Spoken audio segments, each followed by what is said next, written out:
Dando continuidade à gravação dos nossos vídeos, resolvendo a prova de História da URCA. Hoje nós vamos resolver da questão de número 6 à questão de número 10.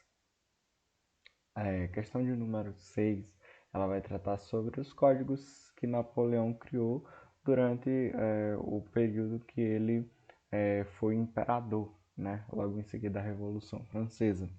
E se você estiver gostando dos vídeos, se você estiver curtindo o conteúdo do canal, não esqueça de se inscrever, porque quanto mais inscritos nós tivermos, mais a gente vai continuar, mais eu vou continuar fazendo e trazendo esse tipo de conteúdo, tá certo? Se inscreva no canal, deixa o like e não se esqueça de compartilhar, ok? URCA 2021.2. Napoleão conseguiu dar à França um conjunto de códigos que constituem um dos mais notáveis esforços de sistematização das regras jurídicas de toda a história. De 1804 a 1810, foram sucessivamente promulgados um Código Civil, um Código do Processo Civil, um Código Penal e um Código de Instrução Criminal. A maior parte deles manteve-se em vigor até os nossos dias, tanto na França como na Bélgica. Além disso, influenciaram a codificação em numerosos países da Europa e da América Latina durante o século XIX. O Código Civil dos Franceses de 1804, também conhecido como Código Napoleônico, foi responsável por institucionar a ordem burguesa. E eu acho nessa questão que a palavra que dá claramente a resposta para o aluno é quando aqui no próprio enunciado ele diz instituir a ordem burguesa. Porque a Revolução Francesa, ela vem numa empreitada inicialmente com a revolução do grupo mais conservador e logo após com um grupo mais como é que eu posso dizer, mais revolucionário. Após esse período do terror, do grande terror na França, que segue a Revolução Francesa, nós vamos ter a institucionalização da ordem burguesa. O que é essa ordem burguesa? É quando a burguesia ela ascende ao poder de forma indireta. Por quê? Porque antigamente, na França, havia a divisão em 3 estados. O terceiro estado ele era o estado que contava com a maior parte da população, mas também era o estado que pagava mais impostos, que mais sofria, que mais trabalhava. E esse terceiro estado, ele por vezes continha até mesmo a burguesia. A burguesia ela contava com os grandes comerciantes. E esses grandes comerciantes, eles tinham um propósito: ascender socialmente, não no quesito financeiro, não apenas no quesito financeiro, porque às vezes os burgueses tinham até mesmo mais recursos financeiros do que os próprios nobres. Só que os nobres faziam parte do segundo estado. E eles tinham o famoso sangue azul. Por quê? Porque eles tinham os títulos. Eles nasceram nobres, então eles vão ser nobres para sempre.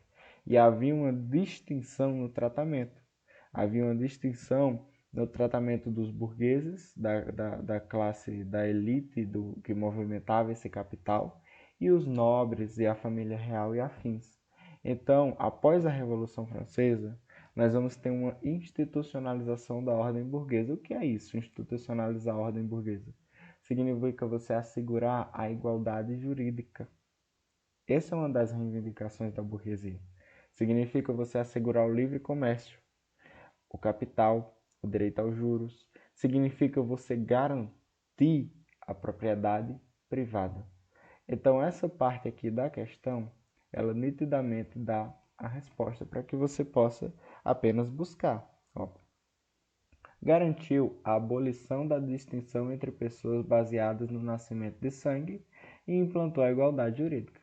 Exatamente. A burguesia não queria uma distinção por sangue, ou seja, você nasceu nobre, você vai ser sempre nobre. E implantou a igualdade jurídica, ou seja, todos são iguais perante a lei. Vale ressaltar, A Revolução Francesa não é uma revolução que quer igualdade financeira, uma igualdade social. A Revolução Francesa busca uma igualdade jurídica, ou seja, que todos tenham os mesmos direitos perante a lei. Isso que a gente conhece hoje por essa ideia da igualdade de direitos, que, se eu não me engano, o nome correto é isonomia, né? Então, todos nós somos iguais perante a lei.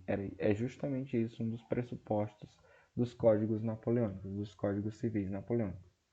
O direito à propriedade privada, até aqui tudo certo. É algo que a burguesia ama. Das pessoas poderem comprar e vender bens sem qualquer obstáculo feudal. Ótimo, perfeito. Também correto. O direito à propriedade privada e das pessoas poderem fazer a circulação do capital. Terceira, direitos sociais para a classe trabalhadora francesa. E aqui nós já vemos o absurdo. Por quê? Porque a questão disse que foi uma revolução burguesa, uma revolução que institucionalizou a ordem burguesa, não a classe trabalhadora. Os códigos civis napoleônicos, eles não dão direitos sociais aos trabalhadores, tais como o direito à greve, o direito à sindicalização e à aposentadoria. Veja só, se você é um burguês e você é que é um dos pilares que sustentou a Revolução Francesa e que sustentou também a subida de Napoleão ao trono, consequentemente, ele vai fazer leis e códigos civis que oferte uma maior segurança para a burguesia. E a burguesia não quer oferecer nunca quis oferecer direito à classe trabalhadora, direito a sindicato, a greve. Isso é besteira. Isso é nítido que está errado. Então, como ele quer todas as alternativas corretas, a gente já vai direto para a questão, uma questão tanto quanto polêmica. Eu vou fazer a leitura bem rápida e aí a gente vai poder discutir. Os conflitos europeus no início do século XIX, notadamente na França e na Inglaterra, ocasionaram a fuga da família real portuguesa para o Brasil. Isso vale lembrar que foi um fato inédito, a vinda de Dom João VI ao Brasil. Nunca antes um monarca europeu havia saído da metrópole e vindo para a colônia. E o que fez? Gente, nós temos que conhecer a história do nosso país. A história do nosso país, ela não foi construída do nada. Aqui nós estamos falando da vinda da família real para o Brasil. Isso é algo histórico, é algo inédito. Nenhum país, você pode ter amigos em qualquer país aqui da América Latina, da América, do mundo, assim, eu não vou dizer todos os países, mas você pode olhar aqui qualquer país da América Latina, você não vai ver na história um monarca da metrópole vindo para a colônia. Isso aconteceu apenas com a família real portuguesa em 1808, quando Napoleão Bonaparte decretou o bloqueio continental que proibia países da Europa comercializarem com a Inglaterra. Por que Napoleão fez isso? A França estava acabando de ter a sua Revolução Francesa, tinha acabado de ter a Revolução Francesa, e também estava começando a se desenvolver uma Revolução Industrial. Vale lembrar que a Revolução Industrial inglesa ela é de aproximadamente 1750. E aqui nós estamos falando do início de 1807, mais ou menos, nesse período. A Revolução Industrial francesa já havia começado e a França estava ascendendo como uma potência industrial. Só que a Inglaterra já havia tido a sua revolução 57 anos antes. Já havia começado o início da sua revolução 57 anos antes. Ou seja, a Inglaterra era basicamente a indústria do mundo. Era a Inglaterra que produzia esses produtos industrializados para o mundo inteiro e comercializava. Então a França, com Napoleão Bonaparte, que desenvolveu um poderio bélico estrondoso, ou seja, de exército, de militares, etc., decretou um bloqueio naval. Portugal sempre teve ótimas relações com a Inglaterra. Então, Portugal não aderiu ao bloqueio continental francês. E, com isso, os franceses, diante disso, das ameaças, inglesas e da iminente invasão francesa, a escolha da coroa portuguesa foi vir para a colônia, com o apoio da frota naval da Inglaterra, ou seja, devido ao apoio da frota naval inglesa e do apoio da Inglaterra, Portugal, o rei de Portugal, decidiu vir para o Brasil, porque provavelmente Napoleão Bonaparte, provavelmente não, porque Napoleão Bonaparte invadiria ali a Península Ibérica, invadiria a França, colocaria seus familiares no trono e lutaria contra os exércitos portugueses para poder tentar invadir Portugal. Então Dom João VI, percebendo isso, ele vem com toda a família real para o Brasil e em 28 de janeiro de 1808 ele decreta o quê? A abertura dos portos. A abertura dos portos às nações amigas. Eu gostaria de substituir nações amigas por Inglaterra. Então eu vou colocar aqui a abreviação, né? England. Ou seja, as nações amigas não são realmente várias nações. É basicamente a Inglaterra. Porque, como eu já disse, Portugal sempre teve relações benéficas com a Inglaterra. Essa medida é considerada importante para os destinos da colonização portuguesa na América e da posterior independência do Brasil. Por quê? Tá arriscado aqui, mas isso daqui deve ter sido algum risco, não sei.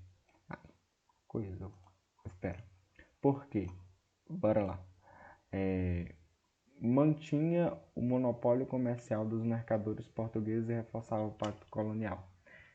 Gente, é só você observar. Manter um monopólio comercial não há monopólio comercial. Se você está abrindo o mercado às nações amigas, você não está querendo manter o monopólio. Seria um monopólio se fosse o exclusivo comercial. Mas aqui nós estamos falando da abertura dos portos. Então não há monopólio. Aumentava a influência francesa, a influência inglesa. Não é essa. Favorecia a industrialização da colônia com a entrada de capital externo. Industrialização não. Sempre os portugueses tentaram frear a industrialização do Brasil. Acabava com o monopólio português, isso é verdade, permitindo aos colonos comercializarem diretamente com países aliados a Portugal, o que feria a ideia de pacto colonial. Ótima alternativa. Por quê, gente? Se você abre os portos, você permite que o comércio ele seja feito entre entes, ou seja, que o comércio seja feito de colonos portugueses que estão aqui no Brasil, com colonos americanos, com pessoas da Inglaterra, com bancos aqui no Brasil, com bancos em Portugal, com bancos na Inglaterra, e isso faz a circulação do capital acontecer, o que proporciona um desenvolvimento não econômico, não industrial, porque como eu falei, Portugal sempre barrou a industrialização do Brasil, mas proporciona uma ideia de libertação, porque você começa a conhecer, começa a receber produtos de fora, e as pessoas que começam a consumir esses produtos industrializados não vão querer voltar ao status de colônia, vão querer sempre continuar como status de metrópole ou como status de país independente. E essa independência ela vai chegar sim em 1822, certo? Vejam só, 1808 a abertura dos portos, 1822 a independência do Brasil por Dom Pedro I, certo? Proibiu tráfico internacional de escravos, essa daqui realmente deveria estar bem riscada. Aqui nós vamos continuar com a questão agora de número 8. Eu já tentei apagar esse traço aqui, mas infelizmente não consegui. Eu não sei o que foi, mas a gente vai dando uma olhada, tá certo? Questão de número 8. Organizações africanas antes de 1885. Aqui a gente tem uma imagem um pouco ruim, na realidade muito ruim. E a gente tem a partilha da África, países imperialistas.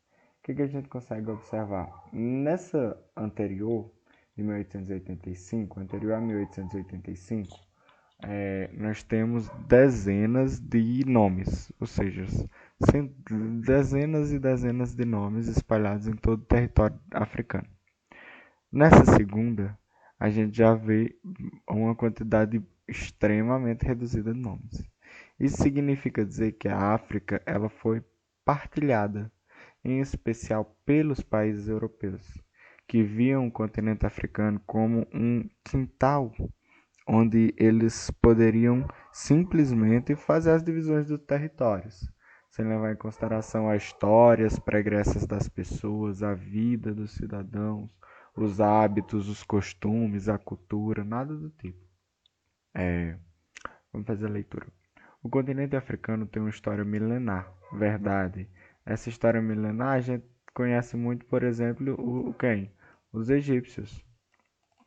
Os egípcios, eles têm uma história egípcios. Os egípcios, eles têm uma história milenar.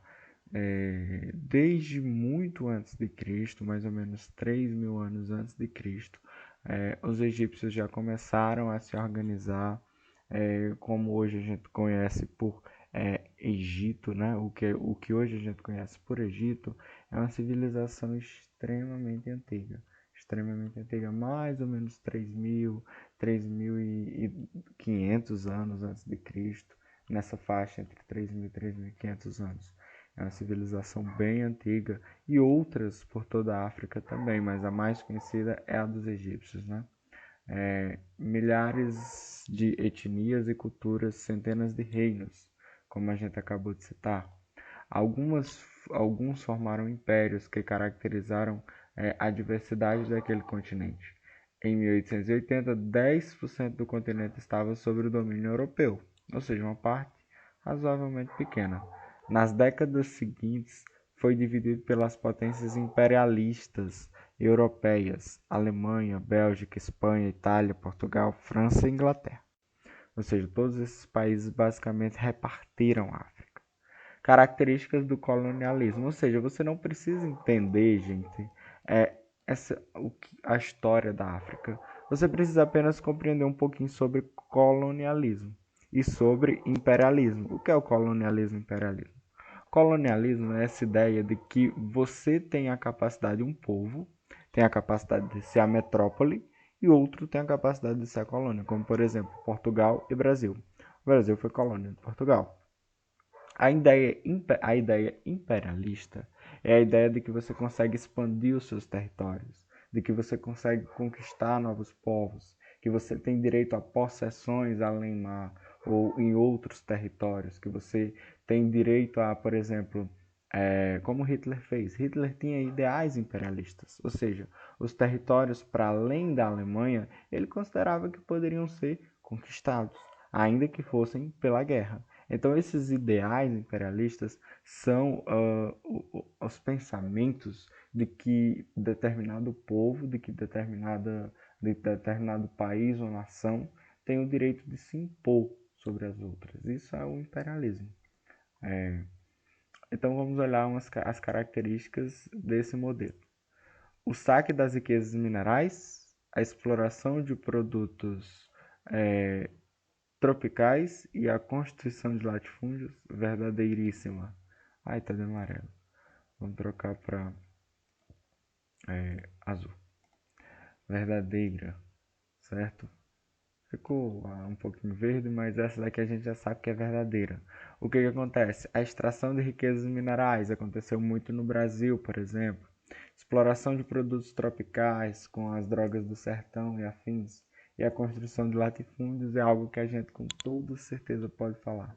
Até hoje o Brasil sofre com os resquícios dos grandes latifúndios. Alternativa 2. A exploração mediante trabalho compulsório em algumas áreas, como no Congo belga. Agora aqui a gente já vai tratar um pouquinho sobre África. Com castigos físicos, massacres, torturas aos que não aceitavam. Verdade.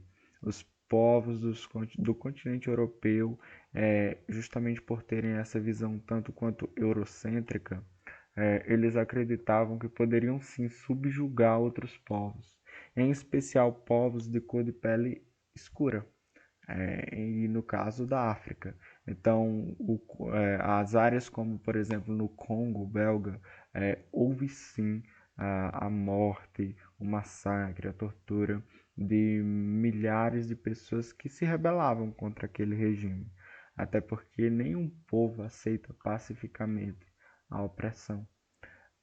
A 3. A divisão artificial dos territórios segundo os interesses dos colonizadores, sem levar em conta divisões anteriores dos próprios povos africanos. Isso é o que a gente viu aqui em cima no mapa. Essas divisões, elas são divisões muito artificiais. Quando você conseguir ver, em um território uma divisão entre estados, entre países, que ela é completamente reta, isso significa que você tem uma espécie de uma divisão artificial. Essas divisões na África, elas foram realizadas muito sem levar em consideração a cultura, as etnias, a língua, a identidade de cada povo. Antes dos europeus, a quantidade de povos, de distribuição das pessoas, da distribuição geográfica dos países, das nações, dos estados. E aqui, uma quantidade bem mais reduzida. Então, sim, os europeus dividiram artificialmente o continente africano, sem levar em consideração a cultura das pessoas que por lá estavam. Sendo assim, a gente vai levar em consideração todas as três alternativas verdadeiras. Então, a resposta todas as afirmações estão corretas. 1, 2 e 3. Letra A. Agora com a questão de número 9. Se você estiver gostando, não esqueça de se inscrever no canal, tá certo? Questão de número 9.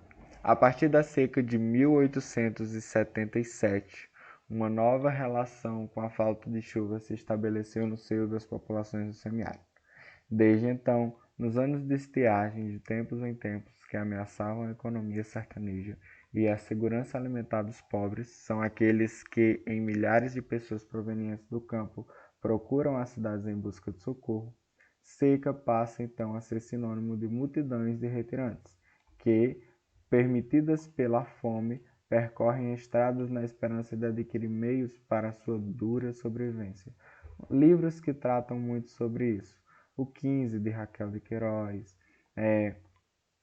Vidas Secas também retrata um pouco essa história da seca, do sofrimento familiar, do sofrimento das pessoas que estão ao entorno.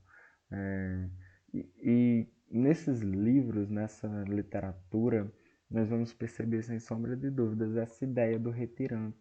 A gente vai ver ao longo da história, ao longo desses textos, dessa literatura, a família de Chico Bento, por exemplo, que sai do interior onde está numa determinada cidade, onde ele está passando pela seca, onde ele está passando pela fome, pela miséria, e se dirige até a capital na tentativa de conseguir melhores condições de vida e afins. As secas, no entanto, não apenas evidenciaram os extremos da miséria, são também momentos em que os sertanejos, distanciados dos seus modos de vida originários, vivenciam novas experiências. Dentre as consequências das transformações econômicas e sociais na segunda metade do século XIX em diante para as populações rurais pobres no interior cearense, analise a alternativa incorreta. Ou seja, como eu costumo dizer, incorreta, a gente quer o absurdo, certo? A gente quer o absurdo. Então vamos lá. Ocorreu o recrutamento de retirantes para o trabalho nas chamadas grandes obras de socorro público, tais como estradas de ferros, açudes ou portos. Sim, por exemplo, durante os períodos de grande seca, de grande miséria, é normal que os governos eles financiem grandes obras de socorro público e isso faz com que as pessoas que estão desempregadas, à procura de emprego, muitas vezes na miséria, tenham com que trabalhar. Então, a criação de grandes obras é sim uma forma de reduzir os índices de pobreza, de reduzir os índices de miséria. Então, a alternativa A está correta, por isso a gente quer incorreta, não vamos marcar. Houve uma descentralização da propriedade da terra que beneficiou as populações sertanejas. Nitidamente, essa é falsa. Durante os períodos de seca, a população sertaneja não é beneficiada. E não há uma desconcentração da propriedade da terra, muito pelo contrário, há uma concentração da propriedade nas mãos das pessoas que têm dinheiro, nas mãos das pessoas que têm o capital. Então essa alternativa ela é nitidamente errada. Não há uma desconcentração de terra nos momentos de miséria. Há uma concentração de propriedade. Então provavelmente as outras devem ser falsas. Essa daqui a gente já marca de cara, porque ela é um absurdo completo, certo? Vamos olhar a letra C. A elaboração de uma política que vincula a prestação de assistência social, ou seja, você vai dar trabalho, ou seja, ao trabalho você vai dar assistência social, você vai dar melhores condições de vida ao trabalho realizado pelos retirantes nas grandes obras, como foi dito na alternativa letra A. Você financia grandes obras para que essas pessoas tenham acesso ao capital, ao dinheiro. Condições de trabalho degradantes, isso ocorre muito em épocas de seca. Falta constante de água, comida, moradia compartilhada em abarracamentos, verdade, improvisados, doenças, é algo que ocorre muito. Formam situações vividas por aqueles trabalhadores, verdade. Variadas formas de lutas de trabalhadores, pressão sobre os agentes de socorro, enfrentamento das forças policiais, isso ocorre muito. Em momentos de crise, é normal que as pessoas se rebelem contra as autoridades constituídas. Saques organizados, ou seja, roubo, por conta de haja vista que é um momento de crise, um momento de fome. Nos armazéns e nas fazendas mais abastadas, verdade. Tudo isso acontece. Então, nitidamente, a mais falsa, a mais longe da realidade é a letra B. Por isso, a letra B fica sendo a resposta da nossa questão de número 9.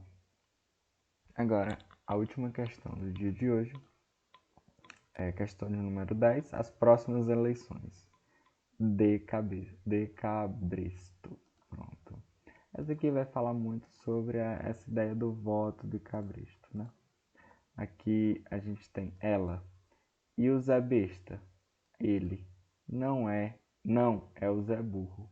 Ou seja, a gente aqui está retratando a ideia muito da questão do voto de Cabresto, que se institucionalizou no Brasil durante a antiga República, aqui ele coloca assim, a República Velha, né?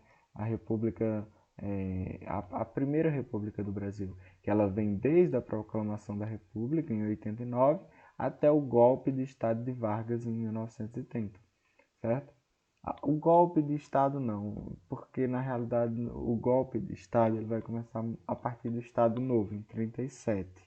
Então a gente considera que é o movimento que Vargas liderou com apoio das camadas militares e afins. O golpe de Estado de Vargas mesmo a gente considera o Estado Novo, que vai de 37 a 45, certo?